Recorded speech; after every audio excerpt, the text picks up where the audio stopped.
Hey, it's Doug from the Rise Up Gym channel. I want to talk about rotational mobility and why I think you need it and how to get it. Let's check it out. Oh!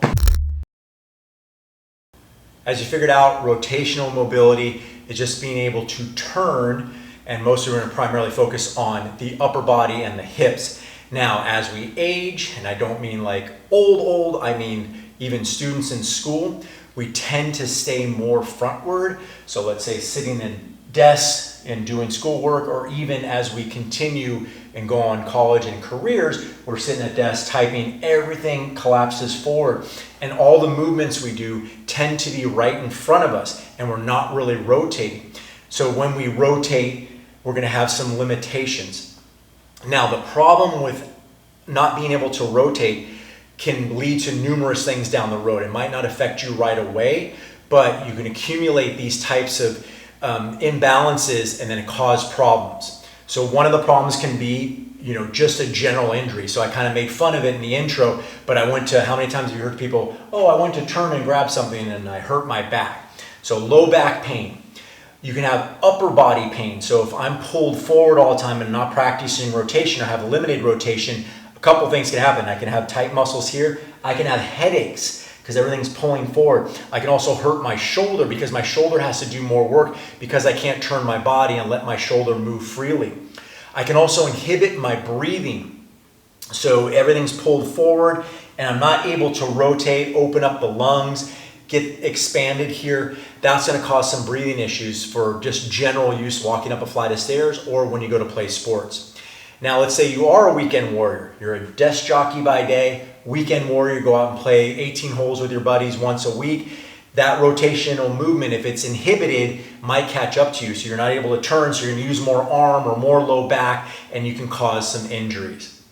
So I'm going to show you some basic ways on how to gain mobility. No equipment needed, and you can do this before your workout or sprinkle it in during your workout and you'll feel a whole lot better, and within a few weeks you'll gain more mobility. So let's check out the exercises. All right. So one of the easiest ways to mobilize the upper back or the thoracic region, it's just that middle upper back after the neck, fancy word for that, is to get on all fours. I'm going to just be neutral. So what that means is I'm going to tuck my tailbone. I'm going to get my hands underneath my shoulders. I'm going to have my hand gently behind my head, and I'm going to use this for a little bit of leverage, and I'm going to rotate and then rotate out of it. Now, what I don't want to do is lift. So lift is extension. I want rotation. So I'm going to forego the lift and try to turn more. So right there for me, I'm going to stop because I feel resistance. I call it knocking on the door resistance. I just want to try to open that up. Now you can add the threading of the needle, so I'll bring my hand down and I'll thread the other way and I'll come up. Some people bring their arm up now because it's kind of a pain to put it back on your head. But I'm going to rotate as much as I can, rotate inward without losing my hip, and then back, rotate, and then out. If you want the next level, advanced level, this is a great one to warm up before your workouts or also during your workout, is a mountain climber with rotation. So when we do the mountain climber, we're not going to hop to the side. We're not making it an exercise. We're doing it as a mobility movement to help facilitate our exercise. So I'm going to take a step. Ideally, my knee is on the outside of my elbow. I'm going to sink my rear leg and I'm just going to rotate. Now again, common problems, I don't want to turn my leg to get that mobility. I want to sink, rotate, and then I'll put my hands underneath me, step, sink, and rotate. I recommend going slow so you can tell the difference between sides. Now, if you're very good, you can sink, shift your weight, and then rotate the opposite way, which is a little bit harder. Again, we don't want to turn the foot to do so. Try those out, and that's going to open everything up.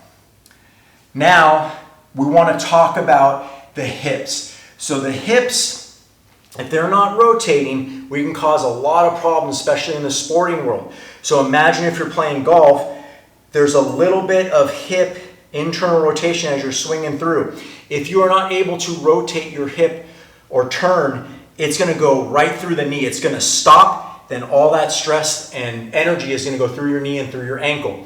Same thing with jumping. If I land and I don't have a little bit of rotation, I'm going to push right through that knee and I can have problems. So again, in that position, tuck my tailbone. I'm going to rotate around and sweep through. When I go back, I'm not losing that low back, so I'm isolating the hip the best I can. So for me, right here is where I end before I feel things start to move. I'm going to rotate slowly. Again, I feel resistance. That's where I stop, and then I sweep through. Then I can go the other way. I can go out, rotate, sweep through, and again, I'm trying to isolate. I'm trying to get that rotation. So when I go to play sports, it's going to open up and I'll be able to move freely. So now my upper back feels pretty good and so do my hips. Let's move on to some other exercises. All right. So the next one I'm going to do is a little bit of a kick through. So the first couple were very good mobilization exercises. They were, I would say, kind of on the beginner side, good to get going. Beginner, I mean, I'm not for, don't neglect them if you a more advanced trainee, but beginner could be you wake up one day and you're feeling tight and you want to do it. So the next one I'm going to do is a kick through. So I'm going to be in a push-up position, and then what I'm going to do is I'm going to rotate my hips and my thoracic and kick through. So I'm going to be here, I'm going to kick through, rotate back, kick through, kick through, kick through. Now I can go more and rotate. So now I'm rotating and extending into a 3-point bridge, or sometimes I call it tabletop. Rotate and through. Now the shoulders extending, my rib cage is extending. It is a little bit advanced, just be careful. So kind of progress into it because it's a lot of stress and extension because you're only on that one arm. But that is a great one to open everything up. All right, this next one I call down dog to scorpion. That's my name for it. Yoga people, please don't make fun of me. I'm not a good yogi, but I'm going to be in this down dog here. And I kind of like to just push through my shoulders a little bit to see where I'm at. Now what I'm going to do is I'm going to lift a leg and then rotate. So I'm getting a little bit more of the thoracic, a little bit more lumbar lower, and then down. And then I'm going to lift and rotate. I'm keeping my glutes tight. I'm not over rotating. And then down. Rotate. I'm trying not to drop or collapse my arms either. I'm trying to really extend through my foot and turn. And I'm helping to open all this up. This one is a little advanced, and I only mean advanced because if you don't have a good, strong back, it could pinch at the bottom and cause a little bit of issue. So don't go and do this until you kind of test it out. What I would do is maybe be in this down dog and see if you can just kind of lift a leg and see how that feels. And you can kind of turn a leg a little bit, lift and turn. And then if you're feeling good, you can extend through the leg, extend through the hands, and see if you can rotate a little bit more. Next one, we can get a double whammy by being in a squat position. So I'm going to get into a squat position. I do this one often. And I'm just going to sink and I'm going to kind of wedge my hands in here and just kind of open up or pry open my hips. So that's helping my hips get a little bit of opening, not quite rotation, but opening. Then what I'm going to do is I'm going to wedge one hand in here for support, and then I'm going to open up my hand with a little bit of rotation. You can stay on that side or you can switch, and I'm going to wedge and open. I'll sink a little bit more, wedge, and open. The wedge keeps me stable as well. Not only does it open my hips, but it also doesn't allow my hips to turn right now. I don't want them to turn too much because I want to focus mostly on the squat, but also the thoracic rotation and extension. So I'm going to drop and in. You can also have your arms up and turn and rotate this a little bit harder. I'm able to turn to my right a little bit more than my left, but I'm using my muscles and strength to kind of turn a little bit more and open that up. That one's a little harder. I got to work on that one a little bit more.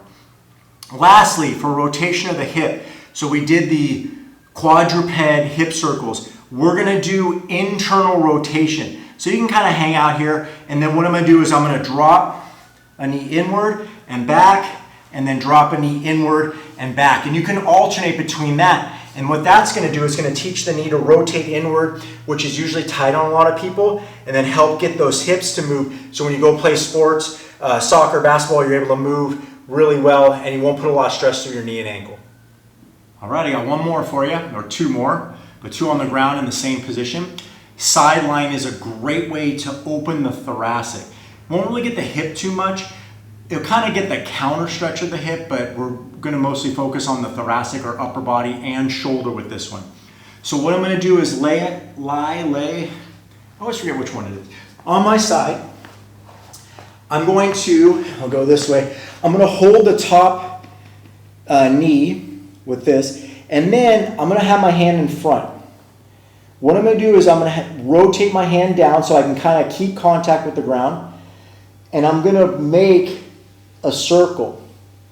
As I make a circle, I'm going to trace the ground. I'm opening up my shoulders here. Now, this hand is hooking my knee so I don't rotate my hips. And I'm following with my eyes. I'm opening, opening, opening.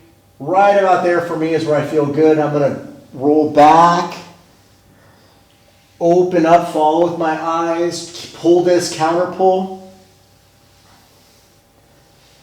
Rotate, counter pull, counter pull, counter pull, open up, and back. And of course you do it on the other side. Now, if this is difficult, which it is, like I didn't show you my bad side, which is the other one, this is what I like to do. I had people in my class do this a lot. You're going to rest on your front arm or your bottom arm here. Bring the other one on top. And then all I'm going to do is open up my chest. Now, I don't have the hold support, so I got to kind of push my knees down as I go back. But this one gives you a little more play, and you want to go slow so you can feel like when you reach that end resistance. And I can change angles up to get the shoulder open in different areas. So I'm really pushing down here. I'm opening up. This one's tough. I'm opening up. Rotating in here. Opening up. Okay, I hope these mobility exercises really help you out. As you can see, you don't need anything. It doesn't take long. 5 minutes. Open up. You'll feel a whole lot better after a long day of work, or even before you go to work, just to get things loose. Just doing those and demonstrating to you guys, I feel a whole lot better. And it's later at night. I'm filming this video and I've been here all day, but I feel pretty good now. So I'm happy I did those, and I'm going to continue to do those before my workout and try to get everything open up and minimize injuries and make me feel good all day long. If you like the video, please like it down below. Also subscribe. I try to put a new video out every week. If you have any questions or comments, put them down in the comments section below, and I'll do my best to answer them or make a video to help you guys out. Thanks again for watching. Open up that thoracic and hip area, and we'll see you next time.